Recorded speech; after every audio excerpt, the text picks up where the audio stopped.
What's up, everyone? Welcome back to Only Football. Today, we are recapping the NFL Week 9. We are going to go into our running backs of the week. We're going to go into our top five power rankings here on Only Football. And we're going to end it with the little chives with Kyle. Let's get it.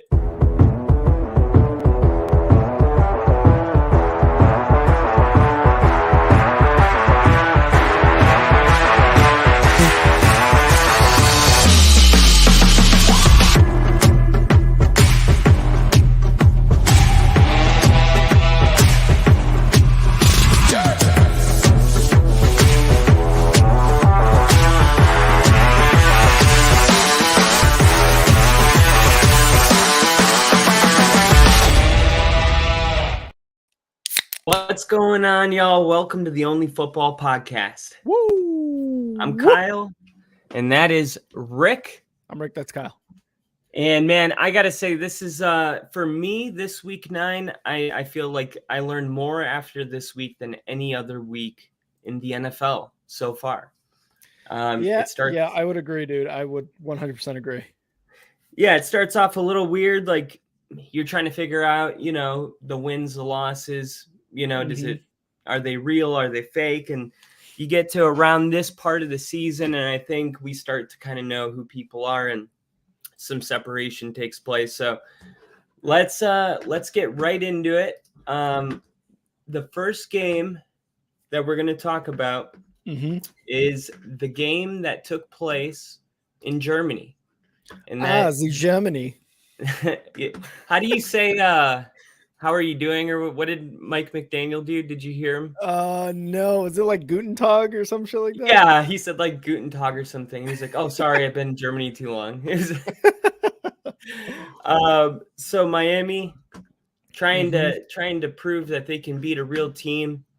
And once again, they fall to the Chiefs. 0-3 now. What's your instant reaction? I know you I don't know if you watched the whole game because of the time zone you're in. Yeah. But I did. So if you need me to, touch on some stuff, I can. But give me your instant reaction. Instant reaction to this game, man, is you kind of said it. Like, could the Dolphins beat a real team? And they've not been able to do that this year. And, they go to Germany. You have the time difference. You have the travel. You got this. You got that. We've seen teams struggle going overseas.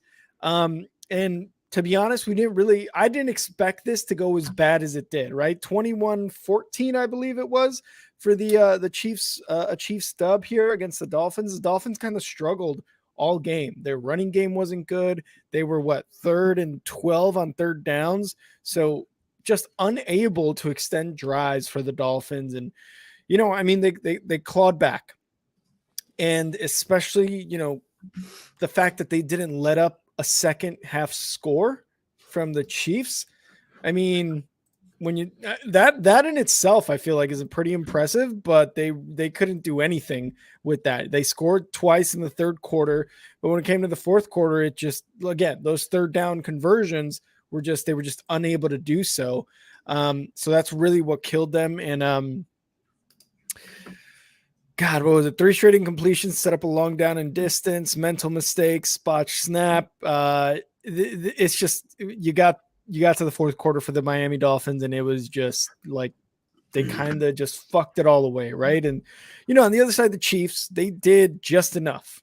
They scored 21 in the first half. Again, scoreless in the second, which is very, very weird for the Chiefs offense in general to just kind of be held scoreless in an entire half.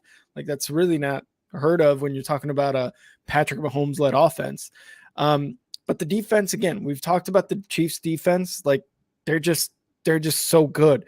Again, they weren't letting the Dolphins' offense, which was also kind of shut down by the Eagles' defense. They weren't letting that Dolphins' offense do anything. Again, we mentioned the third downs, 3rd and 12 on third downs for the Dolphins. So defensively, good job by them, and they scored a touchdown. Brian Cook got a fumble 6.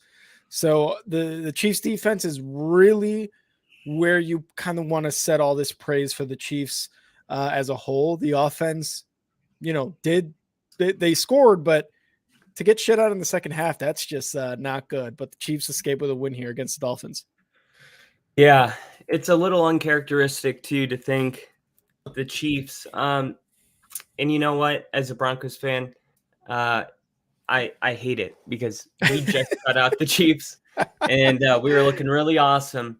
But no, Yeah. I mean, I really do expect Miami to be able to turn around their defense, and I thought the Dolphins and the Bengals are the two teams that could have a top 5 defense and offense. And there's this thing Brandon Perna has. He calls it a Big Dick Patron award. Nice. Well, I'm gonna give my Big Dick Play award out here. Oh yeah. And it's got to be, I believe it was Ladarius. Who was it? The pitch on the fumble recovery to close out the first half. Oh, okay. It was insane. So he hit him, and then he fumbled the ball. He picked up the ball, and he's being tackled to the ground. So he pitches the ball to a Chief behind him, and he runs back for 75 yards. And I was so pumped up, dude. That is my favorite play in the NFL. Whenever somebody pitches it, and you know, all the coaches are always like, never pitch it, and you know that they're risking it every time they do it. And man, I would just to see it turn into a touchdown too. That was one of the coolest plays I've seen. That's definitely going to be a highlight play of the 2023 season. Definitely. But yeah, man, I think for Miami, they got to just kind of approach this like Dallas. They're kind of getting into that same kind of territory where your season's not over. It's just one game. And you know what? You can't beat these good teams in I mean, this is how I would do it as a coach. What are we in right now? The beginning of November. In the beginning of November, we're not beating the teams that we should be beating. But if we can continue to improve, and you know, because we were one possession off by the end of November, you know, I mean, that maybe we have a better chance in a game like this. And then going into December, you know, maybe we're winning these games and then we're going into the playoffs. So, I mean, you gotta just kind of compartmentalize the loss in the rest of your season because you have enough time to improve to where you could be beating these teams going into the playoffs. So, I mean, but once again, for the Chiefs defense, man, they're the best defense that Patrick Mahomes has ever played with. And you have a feeling, even though there's a lot of teams in the AFC that are really talented, you have a feeling it wouldn't be a shocker if this defense is the reason that they're hosting an AFC championship game again. Yeah, and it just makes the Chiefs a little scarier because yes, they're going through kind of an offensive slump right now, right? Only 9 points against the Broncos, only 14 really, right, against the Dolphins. Imagine if they didn't have that fumble 6 and the defense wasn't there to save them. It just makes this Chiefs team way scarier to think about going forward and going into the playoffs, which they will inevitably be in.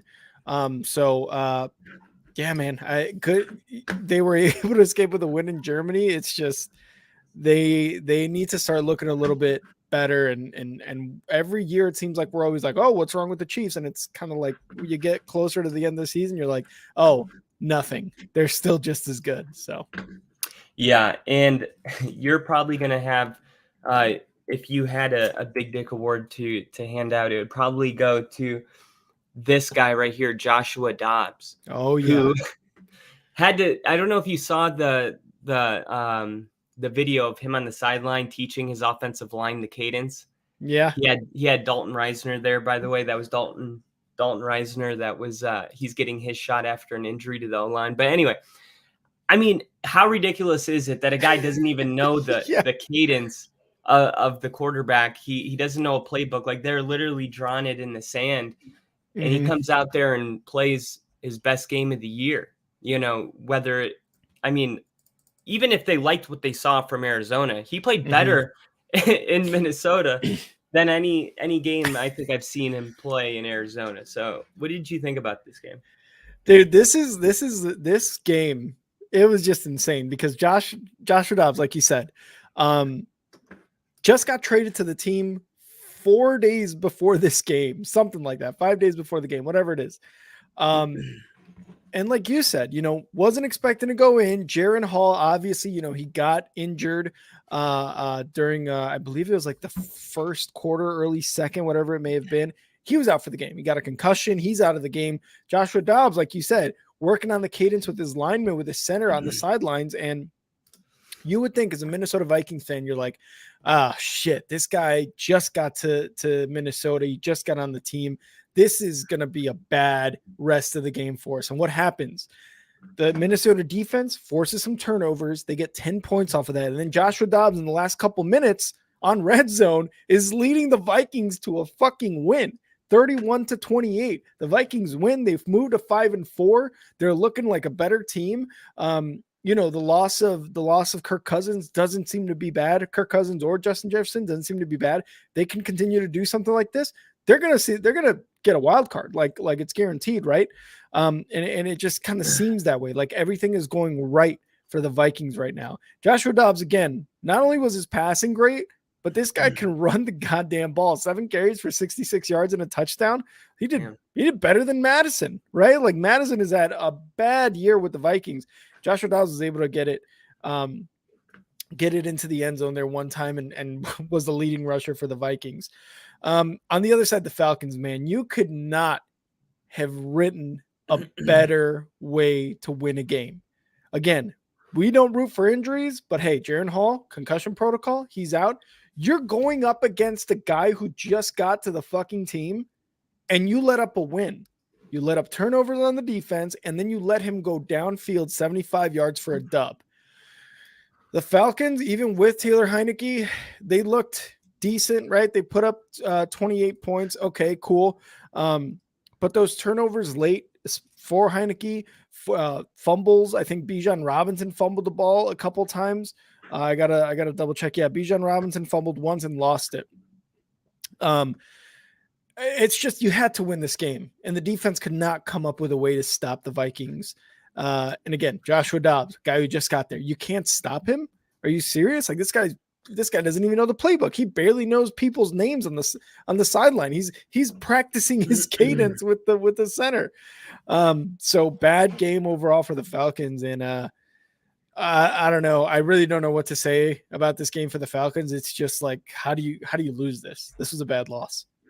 Yeah, and I'm gonna talk about the Vikings here for a second, but the crazy, I gotta shout out I'm trying to think what's their head coach, Kevin O'Connell, the head coach, because the awareness to know that your team is good enough that they should be able to go get a guy like Dobbs and continue to win football games. That is a big move from your leader, and of course the front office in general. This was such a great move. But let me paint you a picture. Okay, you're Joshua Dobbs. You get a phone call. You get traded to the Minnesota Vikings. Okay, Ew. you have to leave Phoenix. You go to Minnesota, and then you get no time at all. Right. And then you get thrown into this game. You're on the sideline. You're working your cadence. You're and don't even know these guys' names, their first names. And you're going to go out there and be their coach or their quarterback. Now you go into the game and your first play is a safety. Okay. You go out there, everything's all thrown up and it's a safety. Okay. They get 2 points. They get the ball. Next time he comes out onto the field, he drops back and gets strip sacked deep inside Minnesota territory. Strip sacked, which led to another field goal. So you don't know anybody, right? This is your home introduction, and those are your first 2 plays. And rough. How do you think this story ends? You know, with the fattest L. And that's what's so amazing about this, man. Mhm. Is that he's not a guy that he's playing like he's got nothing to lose, really, and that's what it Mhm. is. Like he's out there just having fun. And football's supposed to be fun. And you see, we'll talk about the Raiders a little bit later, but the Raiders are having fun, and you see how much it's changing everything. So I'm just really blown away by all of those things, and I'm hoping that this is something they can build off of. Moving forward, I do think Minnesota's defense turned a corner a couple Mhm. days ago, but this is definitely probably the feel good story of the week. Yeah. Just haven't. I guess Baker Mayfield would be kind of comparable, but even Baker, he had been in the league longer, you know what I mean, than Yeah. Dobbs. Yeah. So I thought that this was such a good story, feel good story, and that's all I got on that game.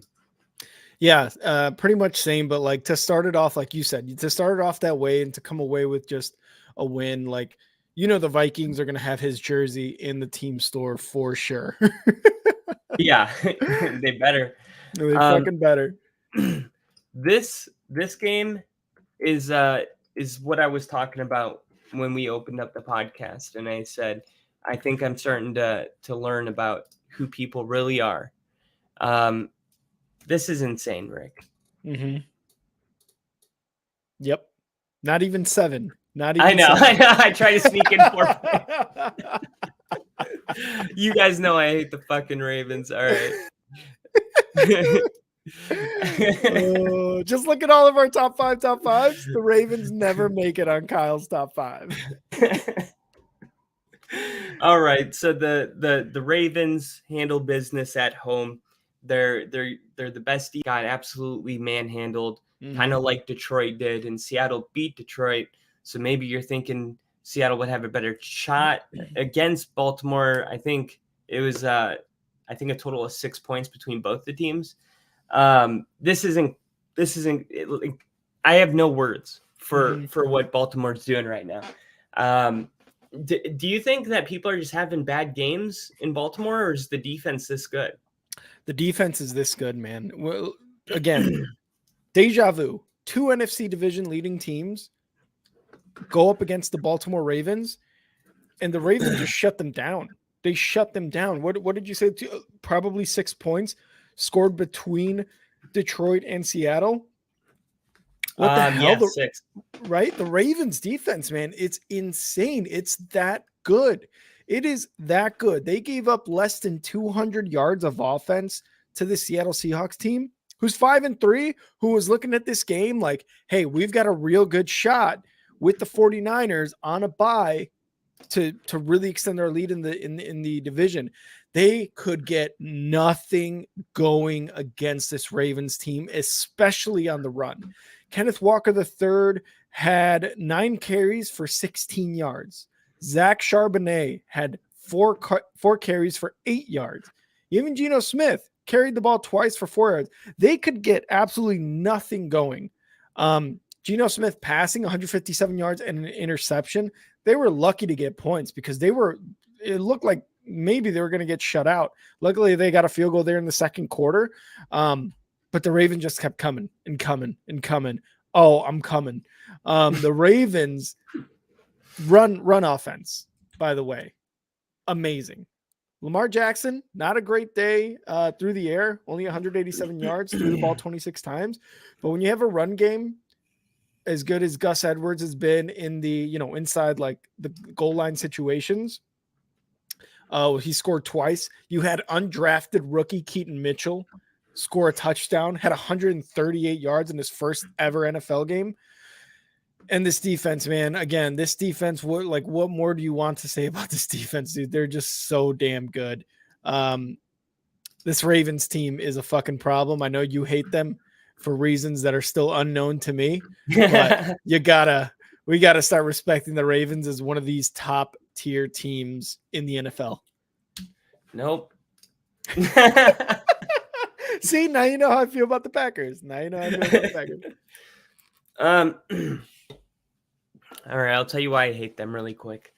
So when my son was born, we I swear this will be quick. This is like Okay. 1 minute. Okay. Yeah. Yeah. So in 2012, the Broncos' first year with Peyton Manning, we made it. We started 2-5, and then we ended up going 11-5. We won the rest of the season straight, and then we were the hottest team in the NFL. Baltimore came into our house, and this is the divisional round. And Joe Flacco threw the Hail Mary. And that's the famous picture of him falling backwards, and they ended up sending it to overtime and beating us in double overtime. They went on to win the Super Bowl, which tells you how close. Wow. We should have been. Wow. We should have been in the Super Bowl 3 of Manning's 4 years, which is fucking crazy. Anyway, so I hated the Ravens. That was the first year of my life that I didn't continue to watch the playoffs. Right. Yeah. Like I could not stand the Ravens because of that game. It just, it was the worst loss I've ever experienced in my life. And probably to this day still. So when my son was born, we went and we got stationed in Washington State. So we drove to visit them, and we visited my ex-wife's aunt, and they live in Maryland, and they're diehard Raven fans. Oh no. It doesn't matter anymore. You know what I mean? They were great people, but they're Raven fans. So trash. So when they came to my baby shower, they got my son Raven stuff, right? And I was like, that's where you kind of cross the line. You know what I mean? Like, like he's my son. And then, my ex-wife was like, well, he's, my family too. And I'm like, you don't even like the Ravens. He's my son. You don't like football. Let me have this. Yeah. You don't even like football. And as soon as, we got divorced, she, the thing is all the Ravens gear that she buys for him, like, to build him up to be a Ravens fan, be like in spite of me. Oh my God. And that is why I hate the Baltimore Ravens. All right. That's fair. That is fair. Okay. So about this game, the Ravens are a really good team. They're playing really good football right now. I still don't trust him when it comes to the playoffs because Lamar Jackson, I think has he won a playoff game yet? I don't think so. Maybe he's won one. But that's the point. We can't even be like, oh yeah, that one game when he threw for, Yeah, we can't be for sure. Yeah, so I just maybe this is going to be different. Maybe Lamar's kind of getting older and this is his year. 1-3 in the playoffs. Yeah, 1-3 in the playoffs. This defense seems to be maybe one of the best defenses that the Ravens have had in some time. They've had a top 10 defense for the last like 5 years straight, but this is a really good defense, it seems like. So I think the Ravens definitely earn their spot in the top 5, but that doesn't mean that come playoff time it's going to matter. And unless they can prove that they're a totally different team. And Lamar has to stay healthy as well, which is something, knock on wood, that he's been able to do this whole time. But I feel very much the same about the Seahawks, by the way. Like, I think the Seahawks could be, definitely a playoff team, make it into the playoffs, division leader, all that. That doesn't mean I think that they're going to find a way to come out of the NFC. So the Ravens are a little, I'll rank them a little higher than the Seahawks, but still there's a little bit of, I don't feel the way I feel about the Bengals, about the Ravens, if that makes sense. And they're in the same division. So, So yeah, it's a great win though. The Ravens are beating the teams that they have to, and they're smoking them right now. Yeah. And I have to disagree because look, the Bengals have been doing great, but I feel that way about the Ravens probably a little bit more than the Bengals, but that's not to say that the Bengals aren't doing really well so far. Since Burrow has really gotten healthier, but credit to the run game, man. Like, Lamar Jackson really hasn't had to pass the ball that much, which, can be a good and a bad thing depending on the way you want to look at it. But to beat two really good NFC teams like that, the way you just did, again, a huge credit to the Ravens.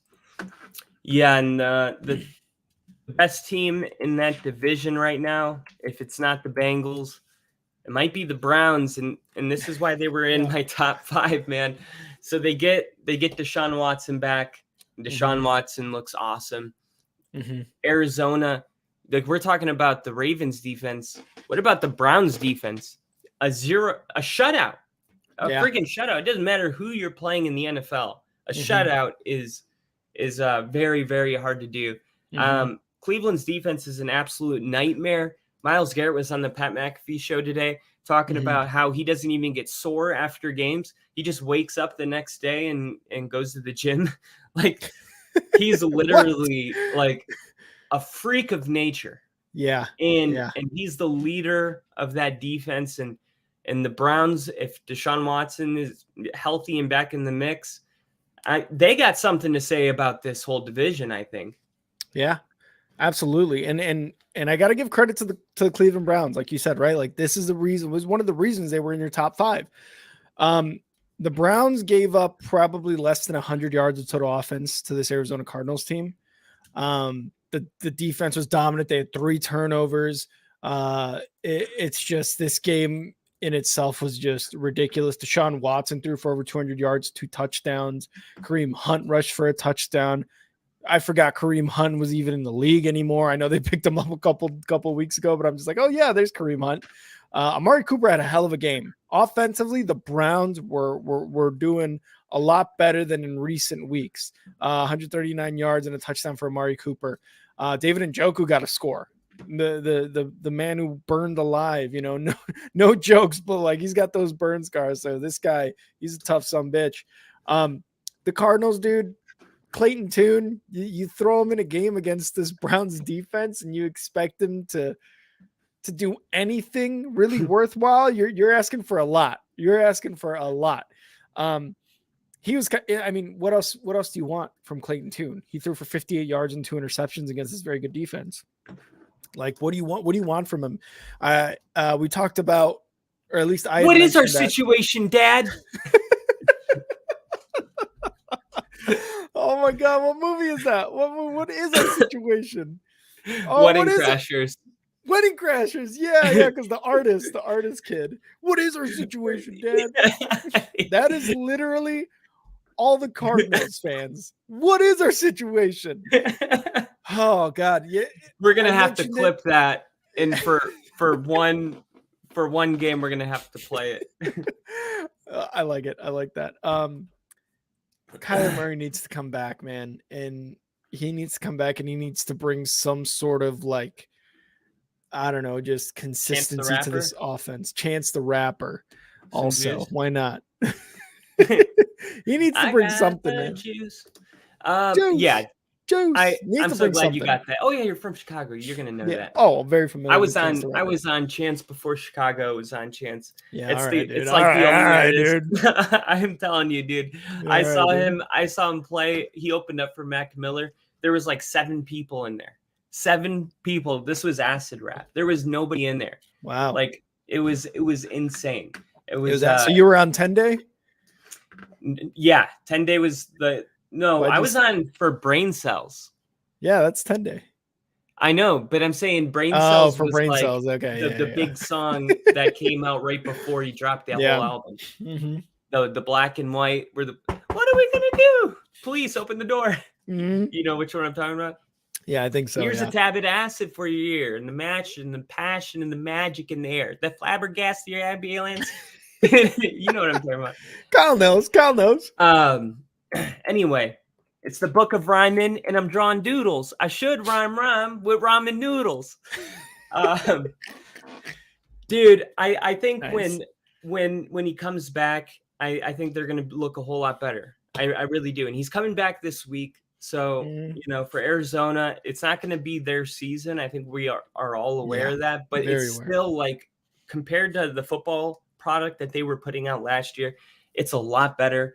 I think that they got the right coaches in for right now. So I think this is something they can build off of, and just trying to get the head coach and Kyler Murray on the same page kind of that's what the rest of the season is about. So I think that's kind of the focus for Arizona. And then for Cleveland, as of right now, we talked about it yesterday, that whole division is in the playoffs, all 4 teams. Yep. So, man, I think that might stay true. I would say if one team's got to come out, it's probably going to be Pittsburgh. Same. I would agree with that. But I think there's a chance that a team doesn't fall out. I think there's a chance that all 4 of these teams are going to make the playoffs. I don't know. I don't think that that's ever happened in the history of the NFL. But if there was a division, worthy of it, it's that division, and it's this year. So great win for Cleveland. And is Cleveland starting to? Because you laughed at me. Yeah, absolutely. So what I will say about Cleveland is they're a weird team, man. Like they lost to the Seahawks. They beat the Colts by 1 point. They beat the 49ers by 2, right? And they gave up 38 to the Colts, by the way.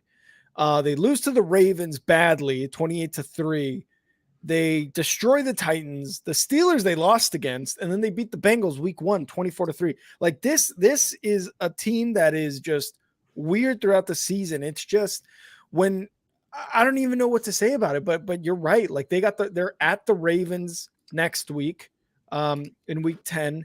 Then they got the Steelers again, at the Broncos. Like these next 3 games, especially 2 out of 3 being division opponents, they've really got to like look really good against the division, and against some good teams to I don't know, maybe solidify them more. I think right now they are top 10 because of the way Deshaun Watson has played now, and the defense has just been so good, since the beginning of this season. But it's just they're such a weird team, man. They are a weird team. It's like they've been beaten and they've beaten some good teams. So I just don't know where to place them right now. They're getting up there though. They are getting up there. Yeah, and the one thing I'll say for the Cardinals, Budda Baker had a good game. He had a crucial tackle on David Njoku that saved a touchdown. He finished with team high 10 tackles. He's been a consistent force in Arizona's defense since he came back and on his new contract. So I think that was smart. You got to, if you're going to do a rebuild, you got to have a piece. You know what I mean? You got to have a big chess piece that you can move around. Like that's why I was always saying if Denver wants to rebuild, which I don't think we have to, but if they're going to, Patrick Surtain has to be a piece that stays, and every defense should have one. That's why the Bears, as much as you might think, oh my God, instead of paying a bunch of money to one guy, why don't we pay a bunch of dudes? And it's like, I think the Bears just needed that piece to build around, and that was Montez Sweat. And every defense really does need that piece. Chris Jones for the Chiefs, they lost the first game without him. The entire defense for the Eagles. Entire defense across the board. But yeah, man, that was a good showing for the Cleveland Browns, and next week they're playing the Ravens. So if Cleveland can go into Baltimore and win that game, we know that that's not a fugazi, because they just demolished the last 2 opponents that came into Baltimore. So okay, your favorite team in the NFL. The team that you cheer for to win more than any other team in the league. By the way, I hate you. This was a terrible game. Terrible. Yeah. I can't believe that I even was able to sit through it. I watched the elapsed version, whatever the last 45 minutes, the whole game plays. And dude, down and dirty. It was rough. I don't know how anybody could have watched this in real football speed, because this was really, really rough. I mean, there was so many turnovers and penalties, and just, God, it was such a gross game to watch. The Packers end up winning, but it was, I mean, they were playing Brett Rippon, who is the Broncos' backup quarterback. I know him well. He came in last year and played for us. He's actually the reason we didn't break the Chiefs streak. Russell Wilson had like a 14-point lead on the Chiefs, and then he got a concussion protocol thing. And I don't do this to say, no, it was a bad concussion. Like he fucking needed to come out. But it was him that came in and we just started losing. So it was, I knew who he was. You know what I mean? I didn't think that he was going to be able to go into Lambeau and win. Yeah. And it doesn't mean that the Packers are good. It just means that the Rams didn't have a good quarterback, you know, and that's kind of how I look at this game. Yeah, same. But God, the Rams without Matthew Stafford, like we can complain about them with Matthew Stafford, but without Stafford, it's just like, what are we doing on offense? This offense looks bad. Like, as a Bears fan that year in 2020, or was it 2021? Would I have wanted that Super Bowl win and know that the next 2 years were just going to be god awful? I would probably still say yes, because I'd be wearing all the Super Bowl gear. The Rams are definitely living that right now. They gave up all their picks. You know, they have to, you know, they have a bunch of like huge contracts they have to pay out. Matthew Stafford is an old quarterback who's getting hurt, and just him not being in the offense, dude, it's just like, it's making this team look bad. At the beginning of the season, we were like, they were like the Panthers of last year. We're like, oh shit, they're doing something. In a year that we didn't expect them to do anything, they're doing something. And then they kind of like, all right, it evened out. This is exactly who we thought the Rams were going to be. Obviously, a hurt Matthew Stafford sucks. But yeah, Brett Rippon, 130 yards and an interception. I mean, the rushing game got like less than 75 yards rushing total. Cooper Kupp was the leading receiver with 48 yards, and that's because he only caught 2 passes. So this offense in general, like I said at the beginning, looked lost. The Packers, though, like dog shit.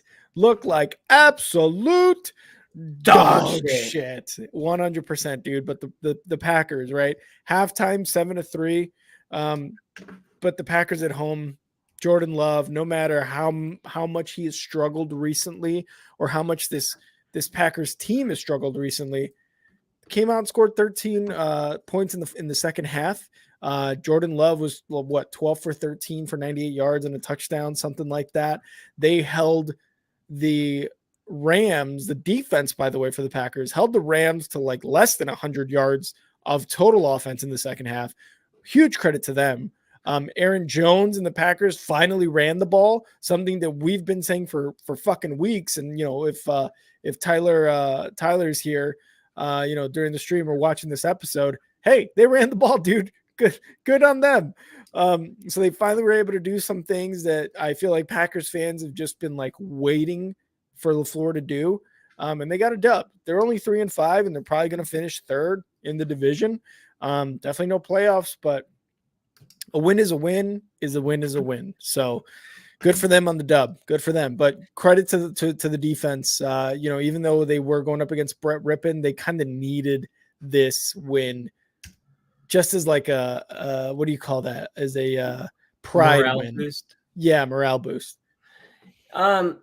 Yeah, and I'll say this, and this is directed towards Tom Grassi here. When the season first, the schedule was released, I think Grassi had a leak that was like 2 hours before the NFL for the Packers. So he went through and did wins and losses. And I was like, he is so high. He was going through games like win. That one might be a loss. Win. Like I'm not he was like, I'm not being unrealistic. Like we probably lose to the Chiefs. And I'm like, no. That's not it. You thinking that you're just gonna roll into Denver and pick up these easy dubs and all these other, like he was like, I think like 7 was their floor and like 10, 11 was the ceiling. The ceiling, yeah. And I'm like, no way, man. Dude, no way. A lot of people had the Packers winning the division too. I don't know how. I don't know how. Either. It's like I could understand like the ceiling being like 7 or 8. Sure.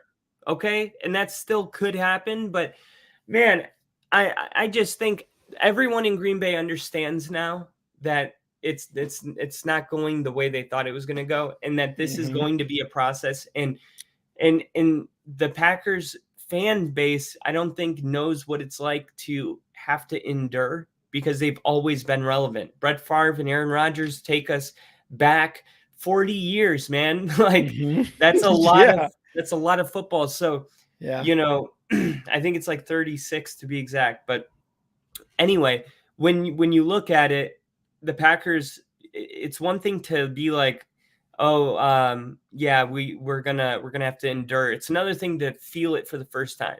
It sucks, right? Yeah. It sucks, and it's a long road sometimes. Like you know what it's like. I know what it's like. And it may be this way for a while. The one thing we're waiting to see is Jordan Love. If he's the guy, is he not the guy? Because just tearing it down and building it back up, like I'm going to ask you this now at this point in the season, like, do you think that if Love's making improvements, that you roll with him next week in a draft with a lot of quarterbacks coming out of it, or do you draft and have a competition type deal? Man, this is such a tough one for the Packers, because you have a much better quarterback class going into, next year. But I don't know if they're going to get one of those top tier guys. I don't know where the Packers are right now in terms of draft picks. I know it's like Arizona, the Bears, the Panthers, which is the Bears, and a couple other teams. I mean, with 3 wins, the Packers definitely have to be up there. And I think the Rams are too, as well as the Giants, right? Like these are some bad teams that we're talking about here. So I don't know if they'll get an opportunity to get one of these like top tier quarterbacks, but man, it depends how he ends the season. It really does. A lot of Packers fans have complained about him and his play. But when he has an entire second half the way he does, and I mean, he did have a couple turnovers, fumbles and interceptions, whatever. It's just actually no interceptions, just fumbles. But I don't know, man. You really have to. This is the hard part, because we as fans, and Packers fans too, get another quarterback, get one of these guys, get a Caleb Williams, get a Drake May, get this guy. Like, we're very much reactive type of people when it comes to our sports teams. But I think the Packers organization as a whole is going to evaluate his entire season and think, okay, can we go into next year with Jordan Love as our quarterback? Like, can we be 100% sure of this? Can we sell this to the fans? You're going to look at some games where you're like, yeah, Jordan Love looked good there. It's just maybe the play calling, I feel like, is what's really hindering them right now and make them look pretty bad. All right. And I'll put this here, and then we'll move off here with Aaron Jones's touchdown in the first half. He passed Pro Football Hall of Famer Paul Hornung. What's up? Hornung and Donald Driver for 7th most scrimmage touchdowns in franchise history. Wow. So Aaron Jones cementing himself. Do you know who he trails? He trails 2 Packers. I definitely know one of them. I grew up with this one. You probably know him too. It was a running back for the Packers in the early 2000s. Who? Ahman Green. Ahmad Green. Yeah, I remember him. Oh, and yeah. Jim Taylor. Mm-hmm. Those are the only 2 that he trails. Our next game is going to be a really fun one to talk about, because I think both of these teams outplayed the expectations that are on them. The Tampa Bay Bucks 37, Houston Texans 39. Houston, with CJ Stroud, they got their quarterback. They found their guy for the long term. I just don't understand how, if you have 2 quarterbacks, okay, and you feel similar about the 2, but one of them is an NFL prototype, and the other one is Bryce Young, how Bryce Young actually got picked first. And everyone could be like, oh, you're just saying that, hindsight 2020. No, like I legitimately felt this way when you drafted. Like, CJ Stroud should definitely be the first quarterback taken. And I think Bear fans, man, they got to be feeling good about Justin Fields, because they're like, you know what, Ohio State quarterback, all that nonsense. You know what I mean? CJ Stroud's having a ton of success. They might even be a little envious, like, hey, what the hell? Like, we got Justin Fields, and he's in year 3. Yeah. And you put this rookie out there, and he's thrown for 5,000 yards. Like, but I think it just has to do with the team and the environment he's in. But definitely, I want to hear your thoughts on all of that. Let me address the game first, and then I'll go into the quarterback thing, because this game was absolutely amazing, dude. This Tampa Bay Bucks defense, for the most part, had a good first half. Let's not get it twisted. They had a good first half. They kept the Houston Texans to only 10 points. They were leading in the third quarter. They were going into the half 17-10. And then the wheels fell off for the Tampa Bay Bucks defense, which is usually pretty damn good. But CJ Stroud was just so much better. The Texans ended up scoring 29 points in the second half. And it's weird, right? Because what happened was their kicker was hurt. They got hurt. That was their last kicker. They had a running back kicking field goals and kicking extra points, and I think kicking off, or maybe the punter did it. But their kicker, Kyemir Fairbairn, whatever his name is, he got hurt. So they had a guy who was a running back making field goals for him. That's where that 3 comes in the fourth quarter. That was a field goal from a non-kicker. So all in all, amazing game. The Bucks, with 40 seconds left, score a touchdown. I think it was to Otan there in the back of the end zone. You thought, oh man, Baker Mayfield had another great game, and credit to him, because he had 265 yards and 2 touchdowns, and that fourth quarter drive to get in the lead 37-32, something like that. So you're like, holy shit, but there's 40 seconds left. And in my mind, I was like, okay, it is CJ Stroud. It's a rookie quarterback, but they've been doing really well, and maybe CJ Stroud can be this guy. And what happened? They went all the way downfield, and with 6 seconds left, he threw a touchdown to get the lead and to get the dub. 470 yards, 5 passing touchdowns. Dude, this guy, CJ Stroud, is an absolute monster. To kind of go back to your quarterback question, the Ohio State thing, and the whole Bryce Young thing, I still think it's a little too early to tell, right? But this kind of goes to a conversation that we had, I believe, over the off season, or maybe towards the end of the season. I forget what it was last year in season 1 of Only Football. The quarterback is making these guys look good. CJ Stroud is making his receivers, tight ends, his running backs look good. Dalton Schultz, by the way, former Cowboy, could not get it going with this team. He's scoring touchdowns with the Texans. And CJ Stroud loves him. CJ Stroud's making Nico Collins, Noah Brown look good. Nico Collins, yeah. Oh, yeah. Tank Dell. Like I said, Dalton Schultz had 130 yards and a touchdown on Sunday. Dude, CJ Stroud is the truth. Bryce Young having a bit of a tougher time. And obviously we're all going to have our doubts about him and Stroud and a Richardson with the Colts. Just like every GM does. Every GM tries to look at the good and the bad. As far as the Bears with that, man, you kind of are looking at that. And again, hindsight is 2020. Would the Bears have picked CJ Stroud? Who knows? Would they have picked Bryce Young? Who knows? But again, hindsight is 2020. The Ohio State quarterback thing, it looks like it's coming to an end. Justin Fields is an athlete.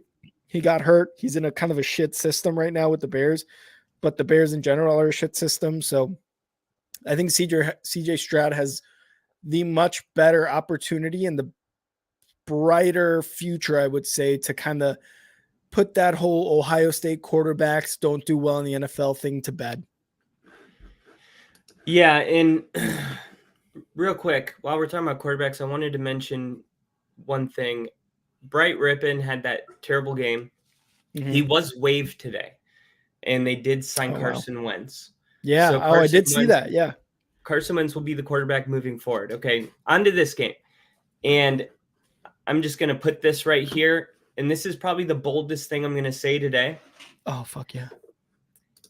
This is the turning point for the Houston Texans. This is the game that changes the next 10 years. And when you look at the Texans, they had Deshaun Watson. I remember Watson came in and he won his first start, and that proved to be the turning point.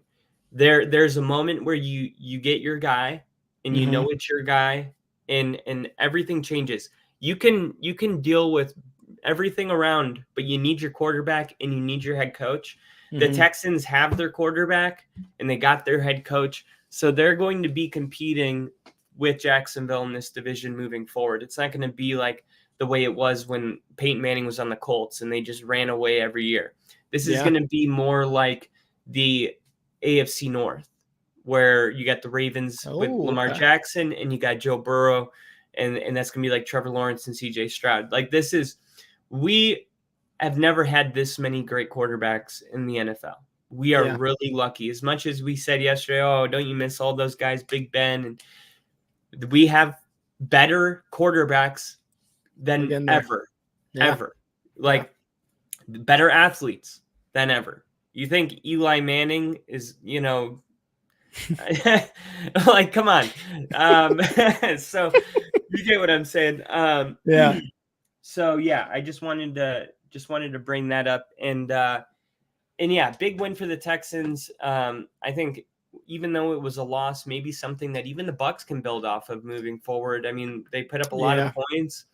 The fact that it took that kind of performance, but I just, the highlight here is CJ Stroud, and it's that the Texans are going to be a winning record football team for the next 10 years. That's what I learned from this game.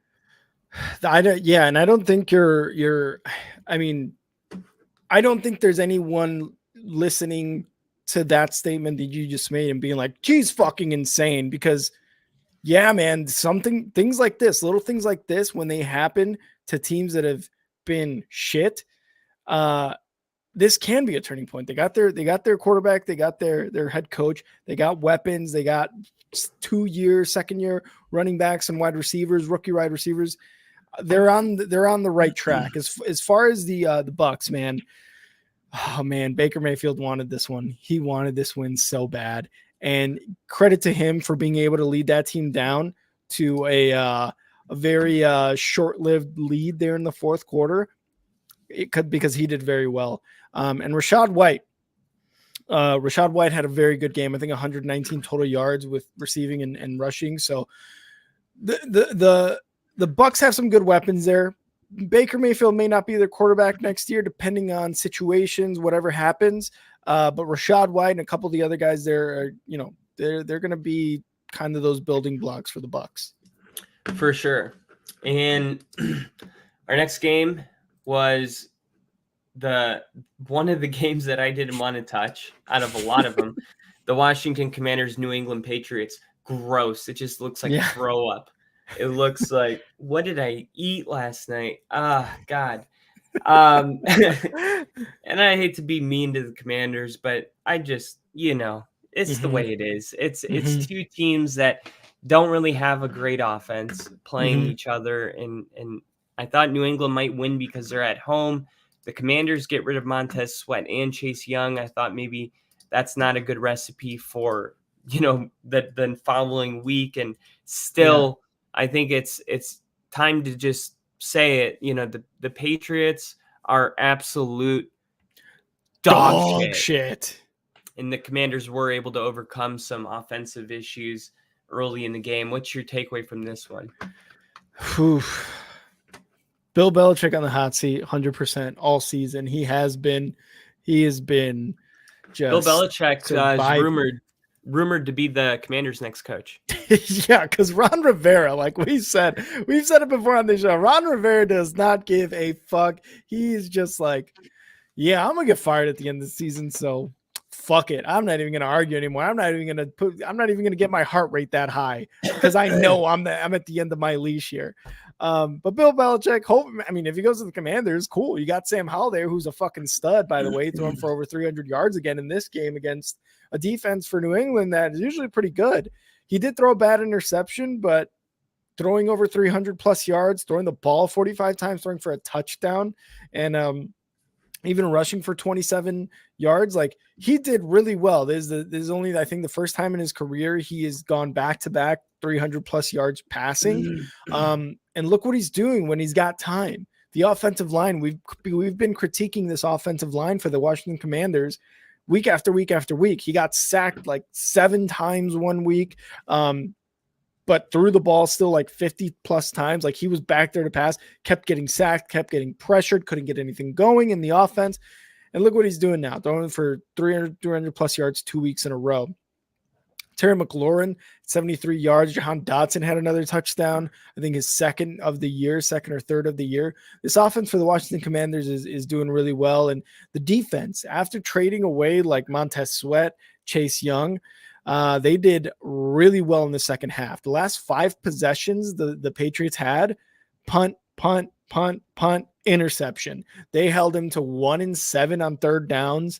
The defense did really well. And it kind of goes to what you were saying with what Denver was going through with Randy Gregory, right? Hey, next man up, these young guys, they want to play and they want to make their mark on the game and on the team because they want to get paid too. And they want to be on an NFL roster for an entire career. So good on them to step up there. As far as the Patriots, oh God, so bad. Still just the worst football being played right now. And that's that I'm a Bears fan. Mac Jones threw an interception there late, and basically that's what sealed their loss. Mac Jones could get 0 going on the offense. I'm not sure what they're trying to do. Ramondre Stevenson was really the only saving grace with 87 yards and a touchdown rushing.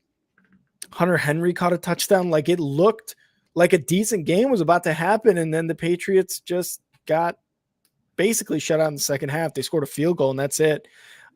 So this game goes to the Commanders, I think, in all facets of the game, offense and defense. And the Patriots, oh man, what a fall from grace for these Patriots. Yeah, it's the circle of or the circle. It's the circle of life. Bill Belichick was 2-7 his first season with the team. His closest year to not being on the team. Yeah. And now in his last year, he's 2-7. It's a complete rough 360. Yeah. And that's how it goes sometimes. And look, it's not like Bill Belichick's a bad coach because of this. No. People might say that, but remember, as much as everyone's like, oh, that was Tom Brady, blah, blah, blah. Okay. Andy Reid got like kicked out of Philly the same way Bill Belichick's getting kicked out of New England. Okay. Mm-hmm. And it wasn't Alex Smith was a really good quarterback, but it wasn't until Mahomes came around that people are like, oh, Andy Reid's the GOAT. You know what I mean? Like, we always knew he was a great play caller and he was good offensively, but there are plenty of people that are great offensive minds that aren't in the NFL. Like the guy that after they fired Andy Reid, the head Chip Kelly, people like that. So like, I do think it's a league where you need your quarterback, and the Patriots don't have it. And if they want to get rid of Belichick, if he's got to be the scapegoat, because the draft picks haven't been good enough, and because they don't have a quarterback, then so be it. It might be time for a fresh start, but it doesn't mean Belichick's not a good coach. It just means that he needs to go somewhere and start fresh. And I do think the Commanders would be a good situation with him and Sam Howell.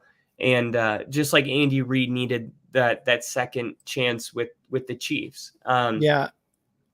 I was just going to say, I think we got to remember too that Bill Belichick is basically the GM and has been in New England for basically his entire career. So I just I kind of go back to the conversation we had in like week 3 or week 4 when I finally came back.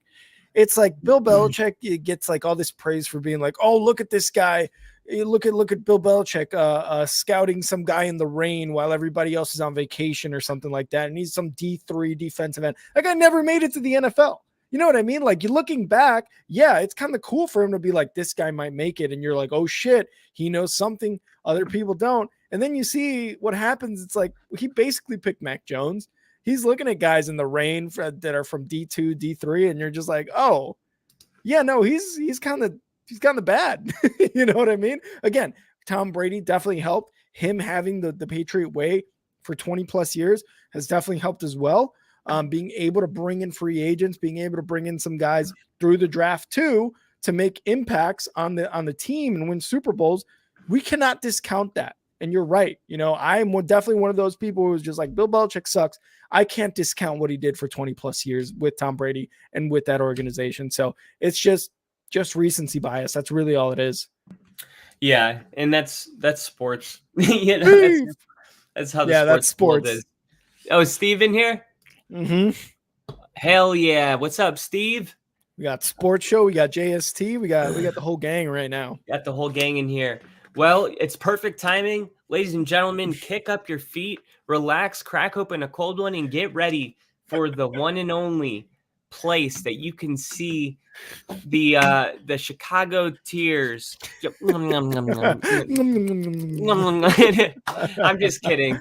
But Rick, seriously, the Bears played a lot closer than I think a lot of people expected. When it came to the Saints game, I thought the Bears looked decent. I really did. I mean, we were watching the game in the fourth quarter, late in the fourth quarter.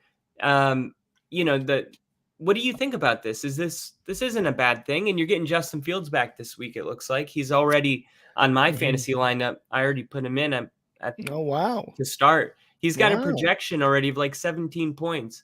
They only do that if it's like he's probably going to play. Yeah. So yeah, man, let's hear. What do you got for us? I can't even give credit to the Bears because the Saints did everything they could to give this game away. And if you watch this game, if you even gave it a fucking look in the fourth quarter, you know exactly what I'm talking about. Derek Carr and the Saints, they what did they do? They doinked a field goal where they were about to go up by 10, which would have absolutely put the game away. Instead, they doinked it. They give it back to the Bears around the 35, 40, something like that. And the Bears can't get out of their own way. Now, look, Tyson Bagent, again, I keep saying this and everybody keeps mentioning it. He's a Division II guy, man. Like he's for 3 weeks, he had a really good win against the Raiders, and he's probably going to live off that win for a good 3-4 years in the league. Maybe he might be a good backup. The Bears have him as a backup right now. He might be a very, very capable backup in the NFL. It just doesn't seem like he's a starter, right? He had 3 interceptions today. He threw for 220, but had 2 sick-ass touchdowns to Cole Kmet. I'll tell you that much. He had 2 really sick-ass touchdowns. He threw that in the breadbasket, only where Kmet could get it on one of them. So he had a good game. D'Onta Foreman had a good game, 83 rushing, and then Tyson Bagent second in rushing with 70 yards. So he's got some wheels to him. Darnell Mooney had a good game. Cole Kmet again had a good game. DJ Moore, not too bad. 44 yards, but he did have that fumble. The Saints, though, had a much better game. Derek Carr threw for 2 touchdowns. Taysom Hill threw for a touchdown. Like, that's how you know this is the kind of shit. I picked them up off waivers. Yeah. Just plug and play. And I'm like, dude, he's a tight end 1. Yeah. It's like, what are you guys doing, man? Yeah. Right? Like, I literally, and just for a little backstory, I had to put out in our fantasy group chat, like, hey guys, I need some trade offers. I literally can't have this much talent on my, like I have DeAndre Swift and David Montgomery on my bench. Like, somebody field a trade. Fuck. I'll give you an IR ridden Darren Waller for DeAndre Swift right now. And I don't need another fucking tight end. I have He's on the IR. It doesn't matter. Oh, good. But this, you know, the Bears got Montez Sweat. He was able to get something, you know, going here in this game. But kind of like you put there, Derek Carr was not sacked. There's zero pressure from this defensive line for the Bears. Still, Montez Sweat, for the most part, probably going to be an impact player. And like you said, Kyle, they signed him to a 4-year extension, about $100 million or so. So good job by Poles. Obviously, when he said, oh yeah, I'm still looking at all my options. Yeah, that makes sense for some guy who just got to fucking Chicago. But no pressure on the line. Derek Carr, Chris Olave caught a touchdown. Like Juwan Johnson caught a touchdown. Taysom Hill caught a touchdown. He threw for one and caught one, Taysom Hill. So this team just overall was better in the second half than the Bears. The Bears only managed 3 points. But I feel like, and this kind of goes for the last 2 games, even that game against the Vikings where Fields got hurt.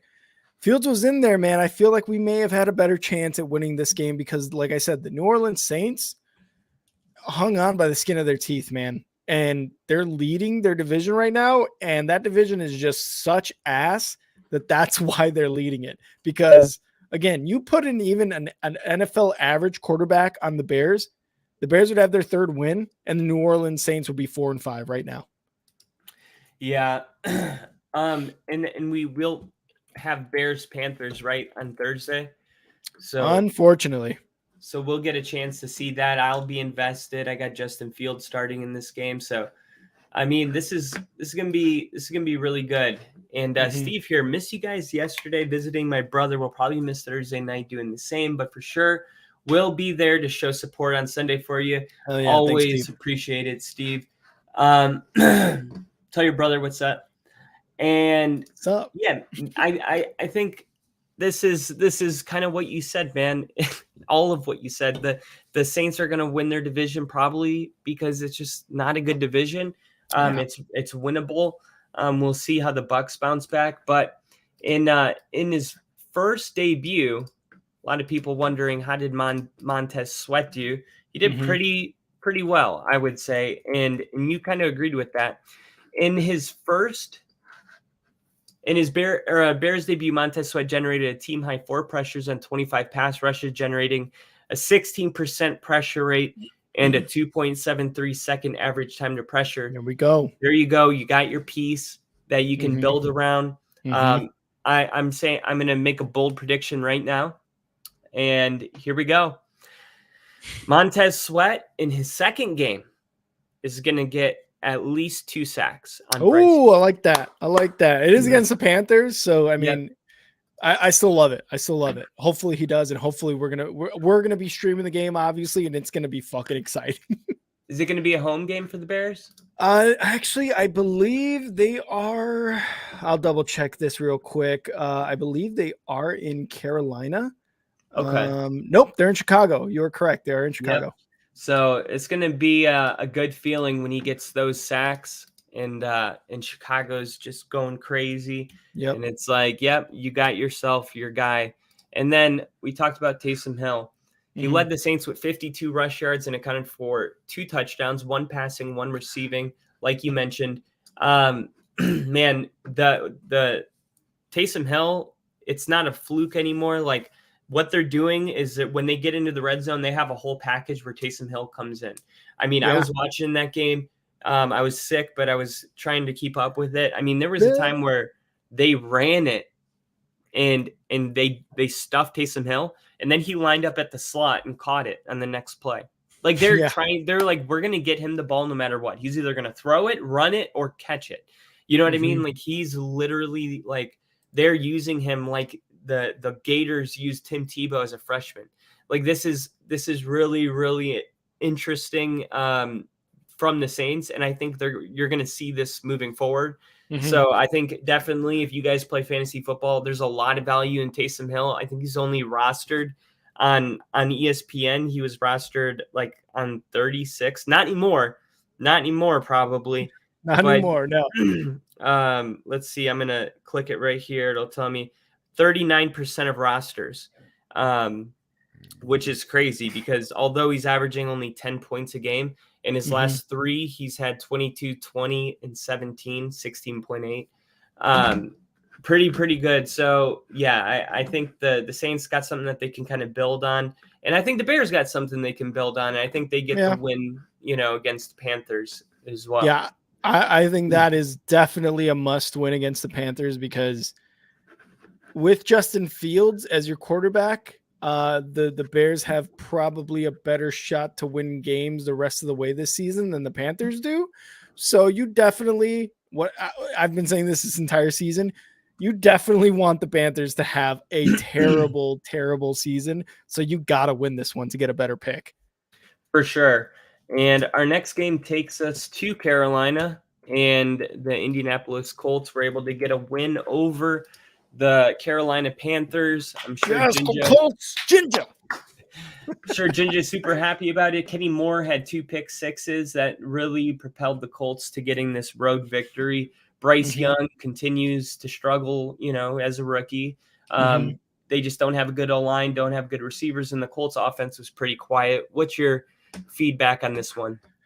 Wow, this game was kind of insane, man. Both teams, both teams' defenses had very, very good games. Again, you mentioned Moore had 2 pick sixes. And we were when we were streaming on Sunday, I was like, holy shit, they just had another one. Like, it was an exciting time to be a Colts fan. I'm sure Ginger loved that game. If he was able to watch. And then the defense on the Carolina Panthers side, they gave up just under 200 yards offensively to the Colts. Dude, like, what the fuck? I know. Like, isn't this kind of like weird? Like Gardner Minshew threw for 127 yards. Jonathan Taylor didn't even have 50 yards rushing. Like, what is up with this game? Right. Yeah, dude. It was definitely a weird game. It was definitely weird. And the Colts are definitely like my wild card team that I don't like to bet on or against. You know what I mean? Like, every week it's like, what are the Colts going to do? They're just kind of weird, man. Like, you just can't really put your finger on them or put your glove on them. Yeah, I think is the phrase. But yeah, man, I don't really have much to say about this game, to be totally honest. Not really. And we talked about Bryce Young earlier when comparing him to CJ Stroud. He had a bad game today, 3 interceptions, 2 of them going for touchdowns. Not much you can do there as a 5-3 quarterback. You go 1-7. I love it. But yeah, just a rough time for Bryce Young.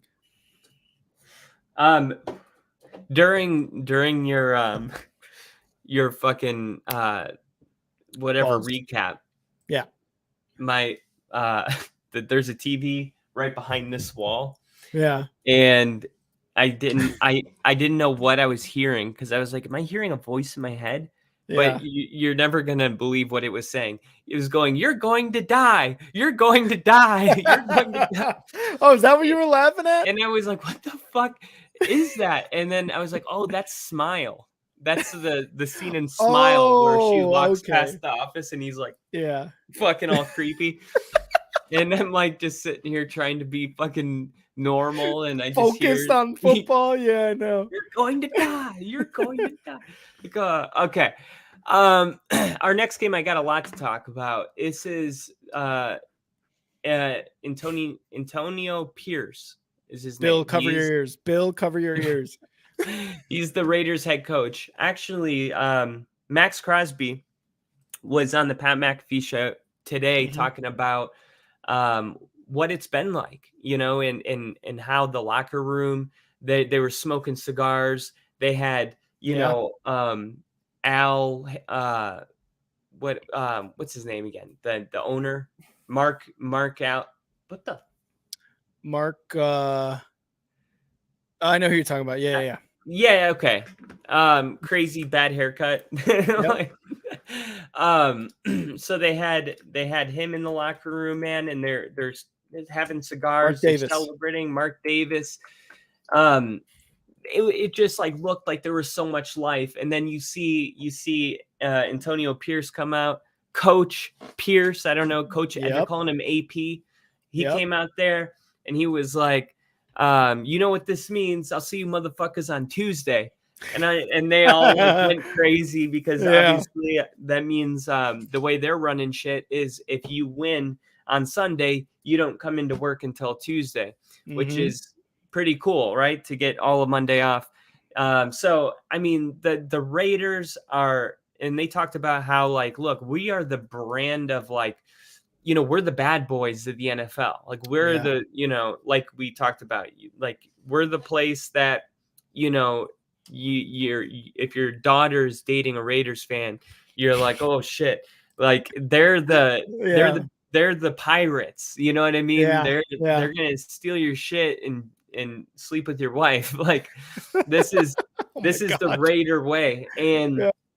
and they kind of have lost that, and it's true, and you can tell that they're getting back to having an identity, Mm-hmm. and not just like a football field identity. We talk about that a lot, but like a team identity of what the Raiders are, and what the Raider way of playing football is. And it's been a long time, and we talked about this last week, since the Raiders have really had that kind of identity. And it seems like with this coaching shift, the Raiders are kind of getting that back, which, I don't like as a Broncos fan. I don't want to Yeah. see it. I was gonna say, yeah, you hate this right now. Yeah, I absolutely don't like it, but I do think football's fun when teams are good. So Yeah, and in this game again, Bill, cover your ears. Daniel Jones 4 for 9 for 25 yards, and then he got replaced by Tommy DeVito. What a terrible. I'm just kidding. Daniel Jones is lost for the season. I'm not that dumb anymore this time with Tyrod Taylor last week. That sucks. That sucks because you're like, okay, we got Daniel Jones back. We've got the Raiders on a short week. They've got an interim head coach. There is, their head coach got fired. Their GM got fired. There's just craziness going on. And what happens? The Raiders come in and destroy the Giants. And that's it. They had 8 fucking sacks. Crosby had 3 of them. Max Crosby, I've talked about him all year, man. This guy is such a monster. He has been given credit, but not to the credit to like guys like Aaron Donald, guys like Montez Sweat, for example, right? Guys like just people on the defense who punish quarterbacks. Like, he is that guy. He definitely embodies that Raiders way of life that you were talking about. Like, I don't want to see Max Crosby in a dark alley. He'll beat the shit out of me just because he can. You know what I mean? Like, that's the kind of guy Max Crosby is, and he was such a monster in this game. The Raiders overall, Aiden O'Connell, 209 yards, no touchdowns, but no interceptions. He was just managing the game, and that's all you need from a rookie quarterback. Because what happened after Josh McDaniels left? The offense looks good. Josh Jacobs got 98 yards and a touchdown. Jacoby Myers got a touchdown. Devontae Adams had 34 yards, sure, 4 receptions, whatever, but he was happy that Josh McDaniels and his play calling was out the fucking door, dude. Like, you could tell there was just a general happiness in the Raiders locker room.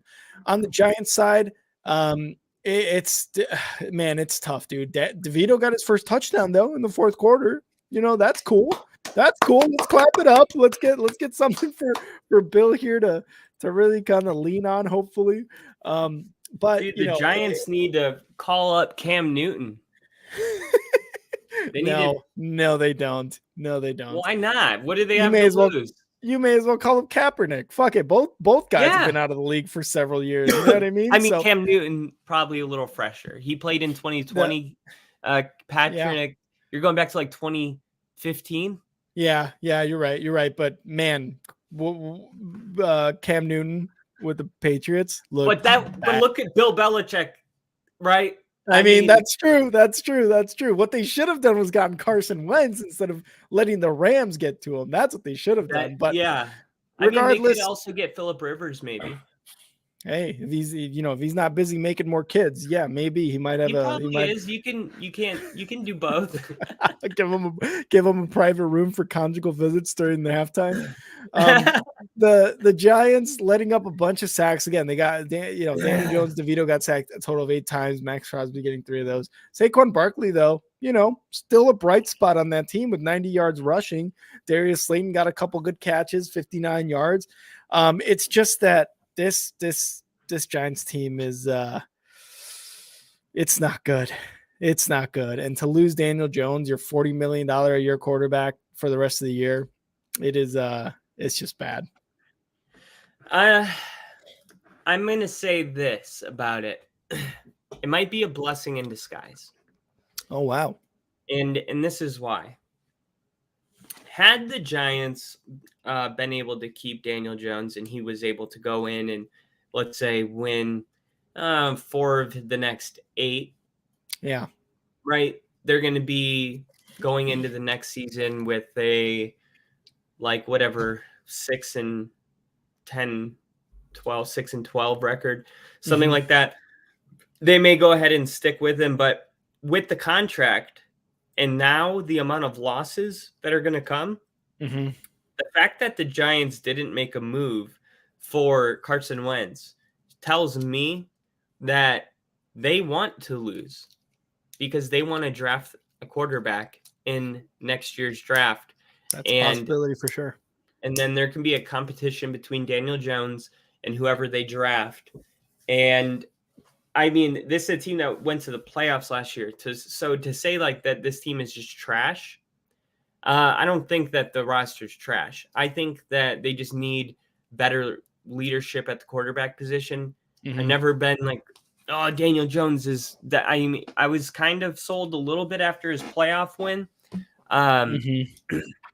But that just seems like so long ago at this point. Yeah. And not consistent enough. And it was only really, the late stretch of last year. It wasn't even like he was doing crazy. He didn't. When's the last time he did? We talked about Daniel Jones like we talked about CJ Stroud. That's my point. Is like last year. That's it. Never. Daniel Jones never had any game that was like what CJ Stroud did, and that's a rookie playing with the Texans. Yeah. You know what I mean? That could easily be like, who did the Texans have? Nobody. You know what I mean? But the point is when you have the quarterback, all of a sudden you learn guys like Nico Collins. You learn about these other guys because the quarterback makes them good. Daniel Jones is not elevating his players, right? But they need to get a quarterback that makes you know who Jalen Hyatt is. They need to get a quarterback that can come in, and that's what's going to happen. So this is the only way, though, because they just paid him. And yeah, I know that they can opt out of the contract after year 2, but if they want to win next year, and trust me, Brian Daboll wants to win immediately because he's still the new guy in the building, even though he's only in year 2. Like, it's not, like you were talking about how he has to go. So I'm sure he wants to win immediately, which means that they're going to draft a quarterback for sure. And they wouldn't have been able to do this if Daniel Jones was just good enough to keep him mediocre. They need to get a really good quarterback in the draft. Yeah, for sure. Bill is me right now. You don't have to worry about hurting my feelings anymore. I don't have them. I'm dead inside. That's how I feel about like when Kyle's like, dude, Justin Fields back this game. They're going to win. He's got 17 points fantasy, blah, blah, blah. And I'm just like, I appreciate it, Kyle. I really, really do. But I am just fucking dead inside. I get it. And I might be like that also on Monday. Real quick, we got Lil E in the chat. What's up, Lil E? Happy to have you in here as always for our Week 9 recap. So that's all I got for that game. That was a pretty good recap, I think. Our next game is an NFC. We used to be the NFC least. Remember that? Beast. Now it's the NFC beast.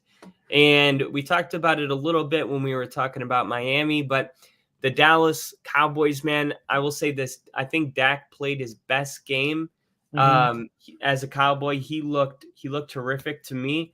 And I think everything I said about Miami is how I feel about the Cowboys. And if you didn't hear what I said, or because you guys just came in, I was basically saying it's a long season. You're not beating your opponents. Like Miami's not beating the Chiefs right now. Dallas isn't beating Philly. But you know what? They didn't get blown out like they did against the 49ers. And it's still November. Remember when Tom Brady was with the Bucs? He didn't really start rolling with that team until around now. So they still have to look at from right now to the end of November. Hey, maybe by the end of November or middle of December, then we're beating these teams, the Phillies, the teams that are really tough, the 49ers. And they can't look at this loss and get stuck in it.